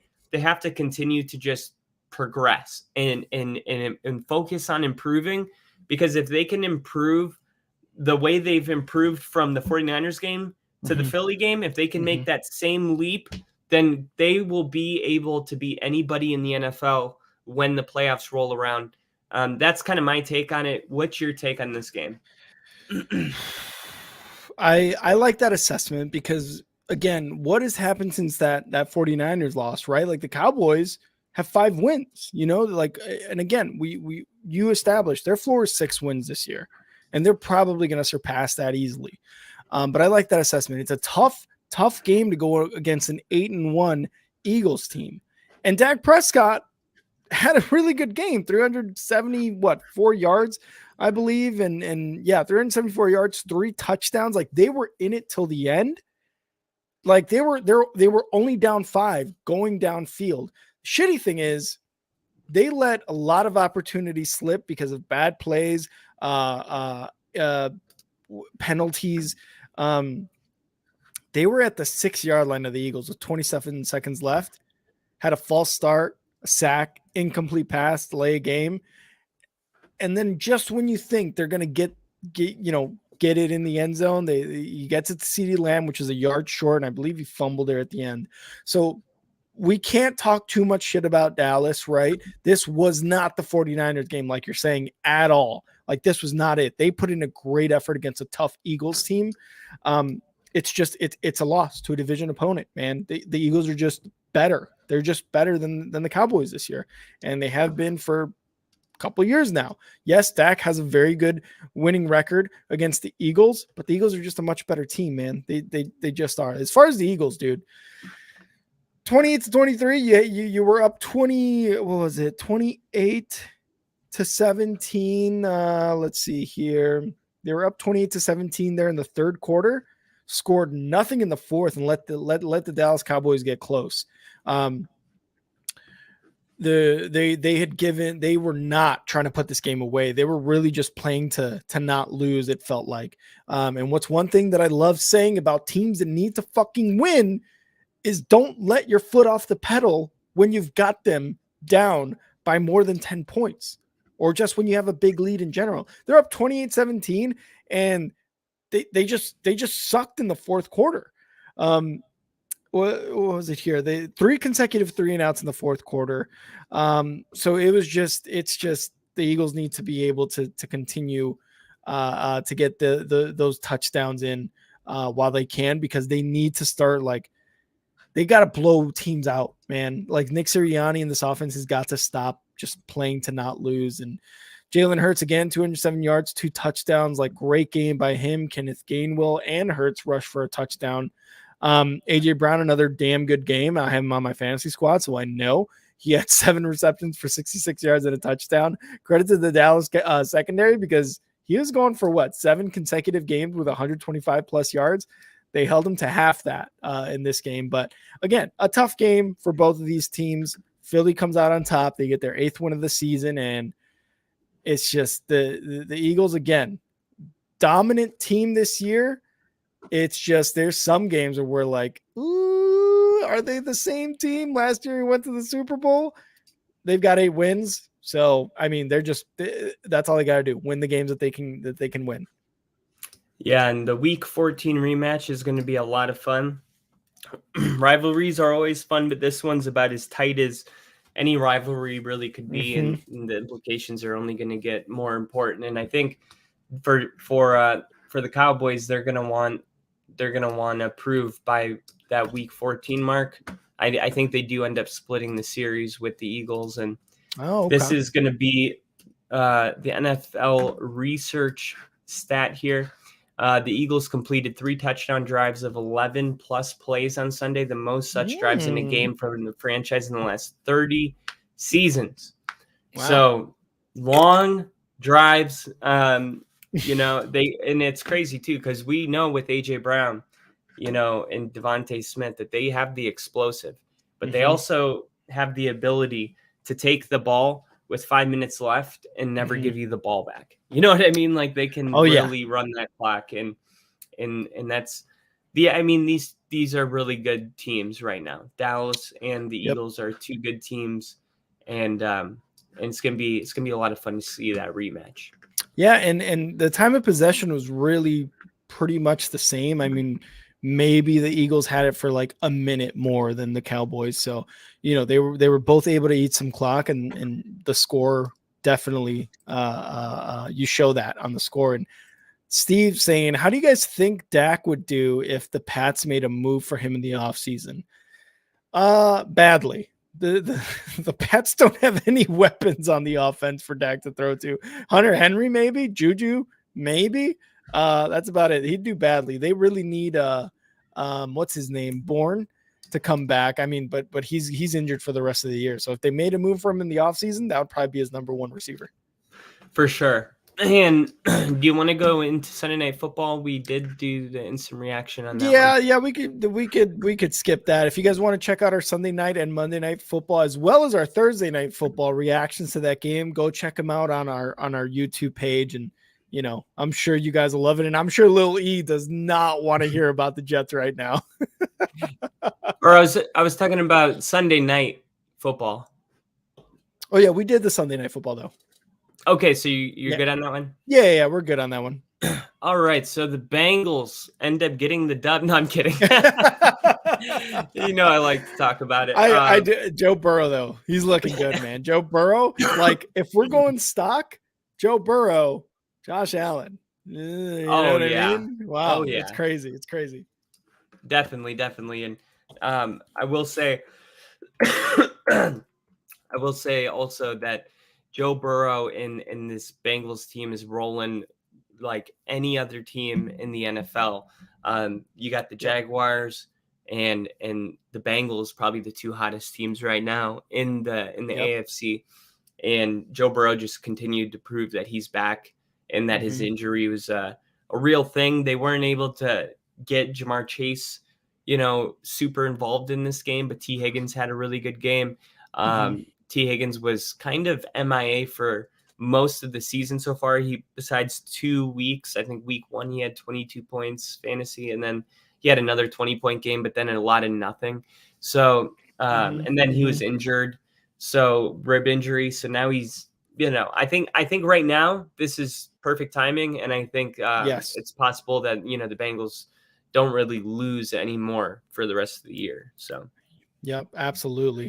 And Bill said Burrow's going back to his assassin ways, 100%. Lil Lee is saying, who y'all got winning next week, Raiders or Jets? Lil Lee, you got to tune in for our prediction episode on Thursday. You got to tune in. We can't be giving away this stuff for free. You got to tune in. You got to give us it will be free, but you got to still tune in. Yeah, the only thing you have to pay is your time. But okay. That's true. Let's go into our next segment.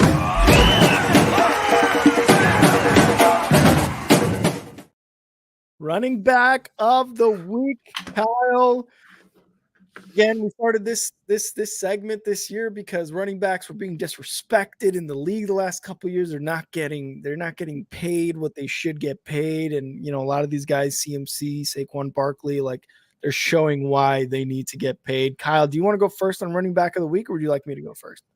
Yeah, I'll go first. And I mentioned it earlier when we were talking about the Bucks, but I got Rachaad White.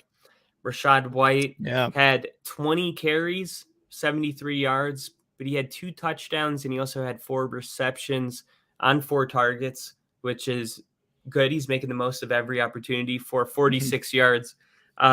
He's just a really good running back, and he was somebody that I didn't really buy into the hype kind of going into the season. Like, I was like, I'd rather have Derrick Henry, than him. But Rachaad White's proven that he's going to be a really good running back, and he's going to be around for a while. And this was his best game of the entire year so far. So I just want to shout out Rachaad White in Tampa Bay in a shootout. Your running back, you know what I mean? Yeah. Your running back doing that in a shootout is pretty incredible.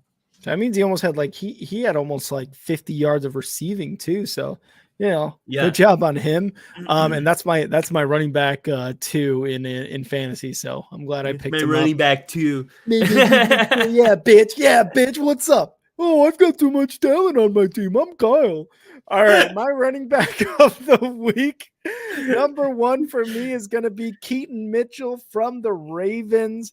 9 carries, 138 yards, and a score in that game. Again, Keaton Mitchell, undrafted guy.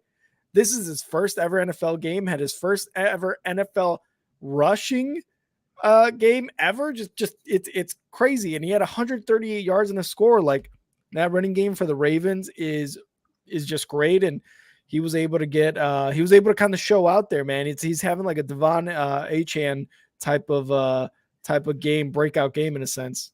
Achane. I got Gus Edwards at my second one. He had multiple touchdowns for 2 weeks in a row. And you mentioned it earlier about how, Lamar Jackson didn't have a really great game. He only had 187 yards passing, 0 touchdowns. Mm-hmm. He ran 10 times for 60 yards, but really it's been Gus Edwards that's been finding the end zone for Baltimore on a consistent basis. And Gus Edwards is someone that like gets hurt sometimes and comes out, and it's like, oh, is he healthy? Is he not? But we don't really view him like, the elite running backs. Yeah. But, right now he's playing as far as, touchdowns. He's up there with all the elite ones. So got to shout out Gus Edwards. For sure. Yeah. That running game again in the Ravens team, the Ravens team right now, that running game is amazing. My second and last running back of the week goes to Raiders running back Josh Jacobs. After getting rid of their head coach and their GM, this team looked like it was playing a lot looser, and Josh Jacobs was a huge part of that. With 26 carries, 98 yards, and 2 touchdowns for Josh Jacobs. That's who I got there for my last running back of the week. All right, my last one is Zach Moss, who is the number 6 ranked running back in fantasy football. And on Sunday, he had 26 yards of total offense on 7 carries.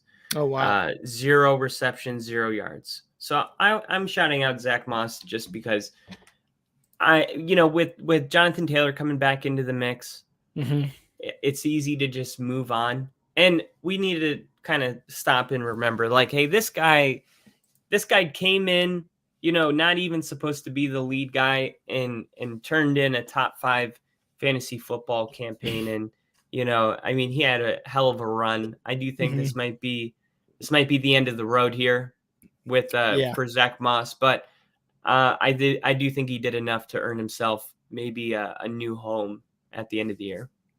Yeah, absolutely. He's definitely playing kind of out of his mind, really, when you look at it, because he was on the Bills for about 2 years and he really couldn't get going in that team. But I mean, when you got Josh Allen, you really need a run game, right? Like, Josh Allen, for the most part, is the fucking run game. But all right, that was our running backs of the week.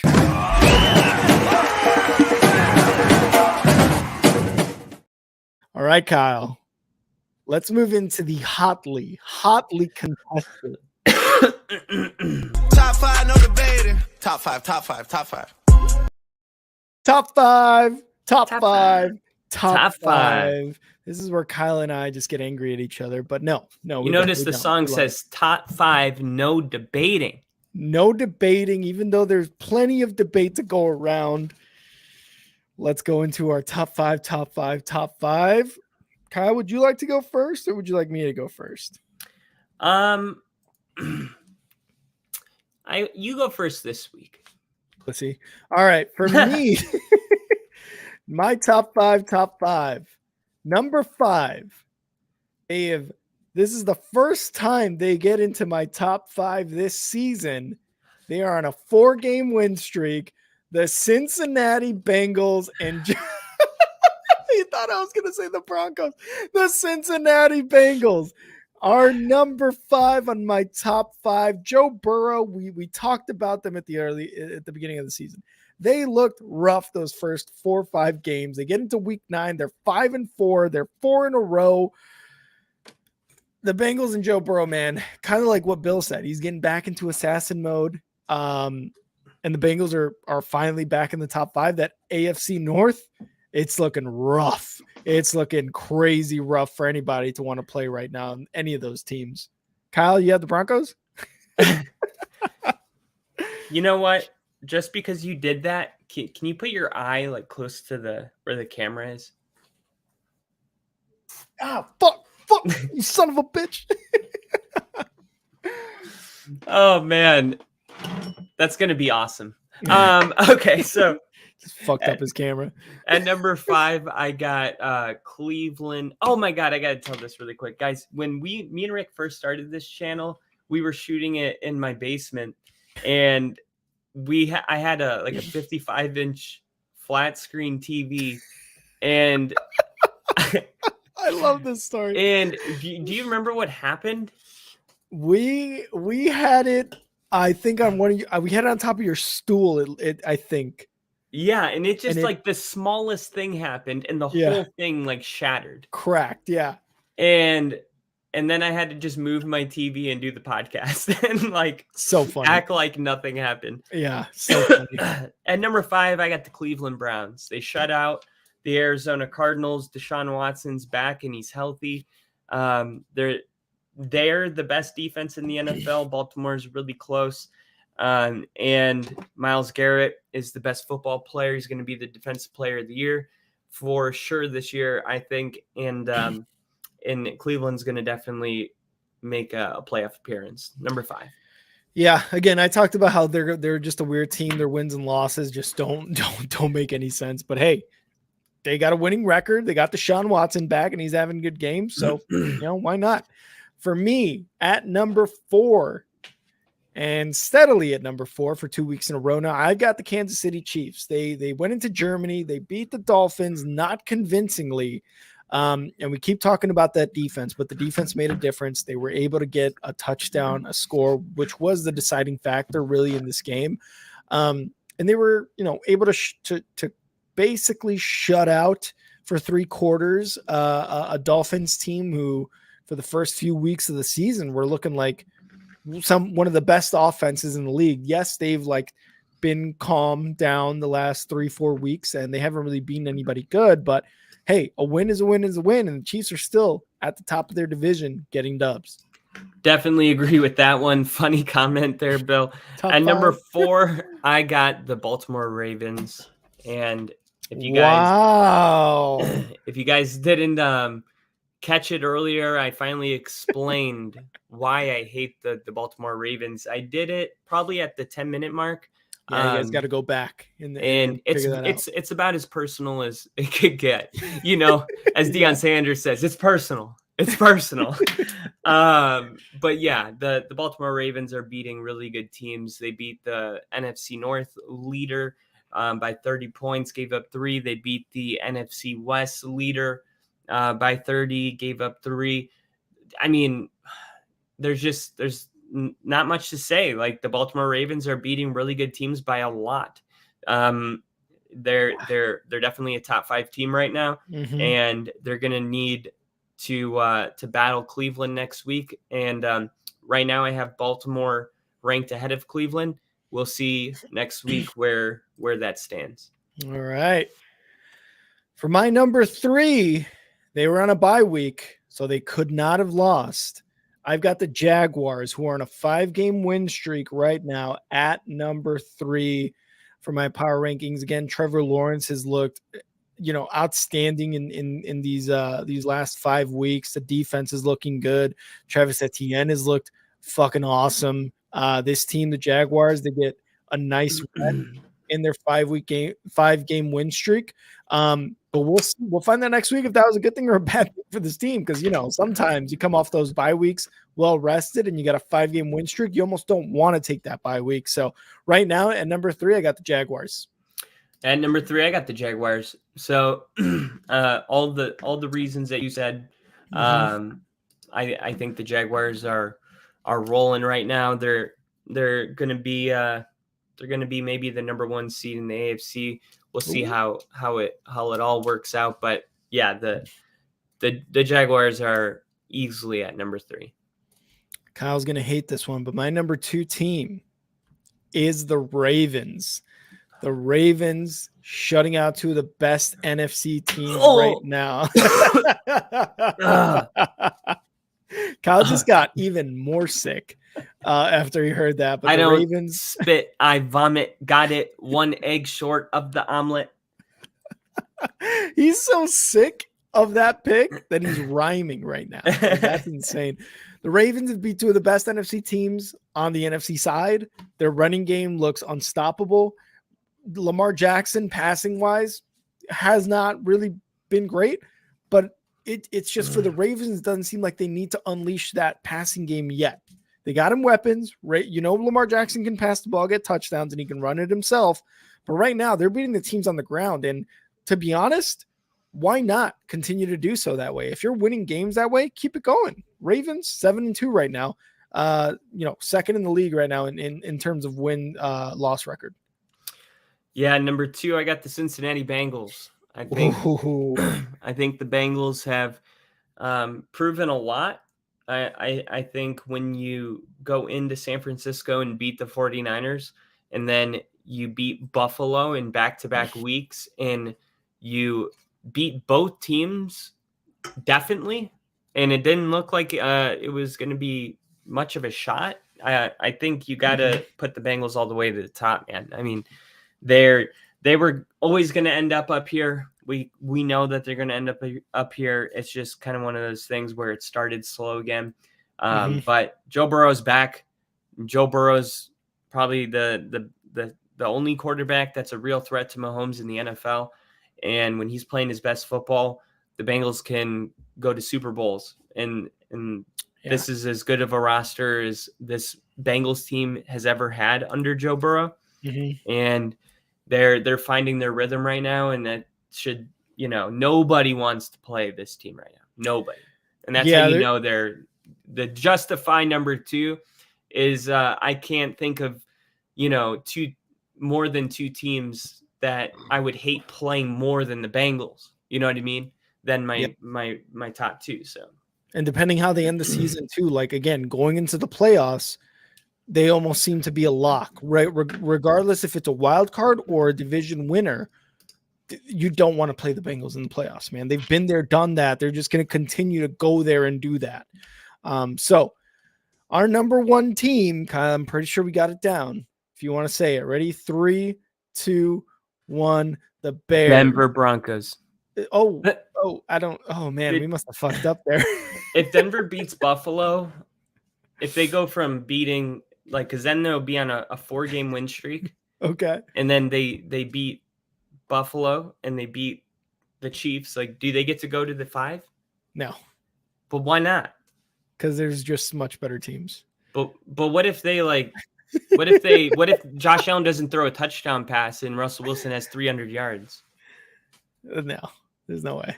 Not for me. What would it take? What if they won that and then they would get into my top? They would get into my top 5 if they win 10 in a row. What if they win the next 4 in a row? We'll definitely talk about it. But number 1 team right now is the Philadelphia Eagles.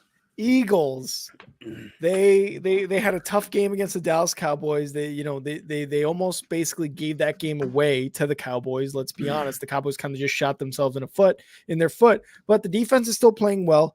Jalen Hurts, little tush push, little tushy pushy, still working, still getting touchdowns, still throwing for touchdowns, still rushing for touchdowns. This Eagles team seems to be unstoppable right now, and they're on their way to the playoffs.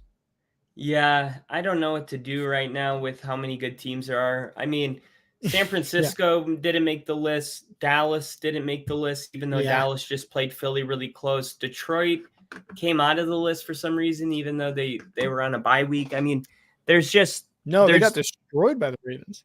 No, they were on a bye week. Oh, no, they were on a bye week. Yeah. Right. That was Seattle.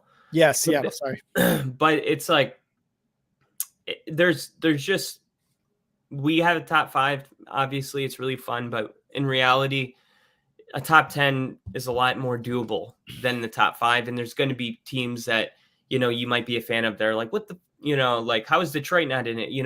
It's just there's not enough spots. You know, the NFL's got a lot of good teams right now. That's just the way it is. They really, really do. It's tough. It gets, like for me, it was really just one team dropped out and another one came in, which was the Bengals and the Seahawks. Seahawks dropped out. Bengals came in because of their win streak and how well they're doing. But for the most part, for me, it's still tough to kind of switch those top 4 teams right now for myself. Ravens, Eagles, Jaguars, and Chiefs. They're winners. Bill said the Bills are very beatable. We almost didn't. I think the Broncos have a shot. I've got a question here for you, Kyle. Just because Bill said it and the Bill said the Bills are very beatable. Who would win in a football game? The Buffalo Bills or a roster compiled of the most athletic people named Bill in the entire world? Who would win in a football game? An athletic roster with the most people named Bill. Right? And I think Bill would be the quarterback and he would win 77-0. 77-3. I'll give Josh Allen enough to get to a field goal. Let me see really quick.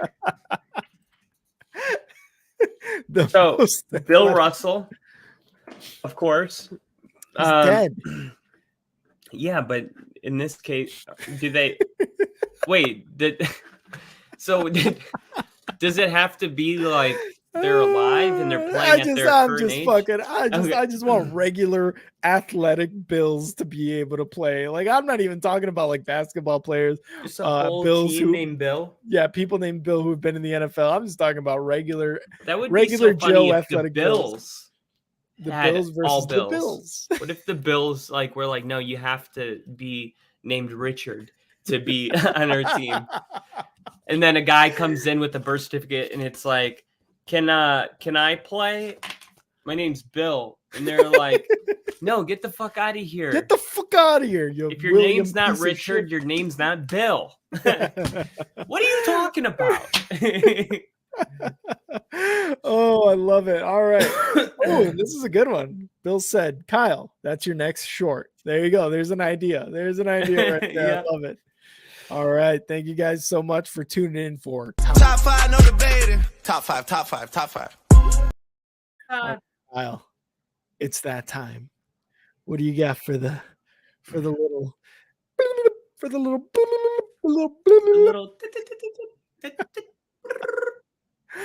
What you got? What you got? D for the P. What? During the chives? I'm just kidding.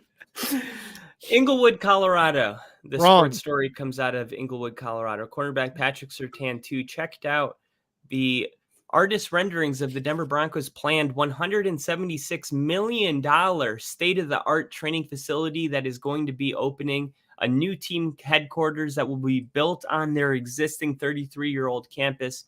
And Surtain marveled at its beauty, saying it's spectacular from the looks of it. The ownership bringing Surtain to look at what is about to be built, Wow. saying, look, you're going to be a Denver Bronco for life. He was just on DNVR saying he wanted to be a Bronco for life. And now Denver's opening up a 3-story, 205,000 square foot training facility. Will be 30% larger than the existing facility and will bring football and business operations together in what the team called an inspirational, collaborative, and modern environment. As expanded as an expanded locker room, sports performance areas and meeting rooms will be on the first floor to include a more efficient layout between the new facility and the weight room and indoor practice field. It will also include underground parking, a key bonus for snowy days in the Rocky Mountains. Football operations will be on the second floor, and business operations, including many staff now based at Empower Field and Mile High in downtown Denver, will be located on the third floor. So you're basically getting everybody located into the same building now. Nice. Team owner and CEO Greg Penner called it a player-centered headquarters with an efficient layout and the latest amenities, state-of-the-art. So Denver's building, I mean, there's a little bit more. They're building Disney World. You know what I mean? For training. There's pictures of it. You can check them out on the Denver Bronco website. I recommend that you do. It's pretty awesome. And this is going to be awesome. So you got new owners that are showing that they don't want to just sit back and collect the ticket checks, but they want to actually invest their money into the team. And I think Denver, they're in good hands right now. And this is just another really awesome thing.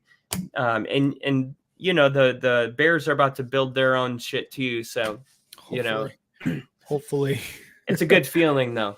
Oh yeah, I bet, man. That's got to be nice to kind of, and to bring in a guy like Surtain too, to look at that, because you're saying, hey, you're going to be here for this. So, get comfortable, because it's about to be a great experience for all you guys. Great job, Kyle. Always love the chives with Kyle. Thank you guys. Thank you to everybody who tuned in today and was in the chat. Bill, Lil E, Steve, JST, the sports show on the damn YouTube. I love it. I love it so much. We would appreciate you guys. We appreciate you guys commenting and tuning in and liking the video. But if you guys could share it once, we put this video out on YouTube with the thumbnail, with everything. We would appreciate you guys sharing that, liking it as well, and just telling all your friends and family about it. Be annoying. Just be like, hey, just subscribe, and you never have to watch a show. It doesn't matter, but it would be awesome if you did. But just let them know. We're trying to get to 500. We're about 93 away, 94 away, something like that. So just tell them, hey, subscribe real quick. You don't have to watch it. And when you subscribe, these guys they chug a beer, they chug a seltzer for you. So, I think it's a win-win situation, really, when you look at it. So again, thank you. Thank you guys so much. Steve said, I only showed up for the free bread and wine and was left stiffed. I'll leave you stiff. All right. All right. Thank you guys so much.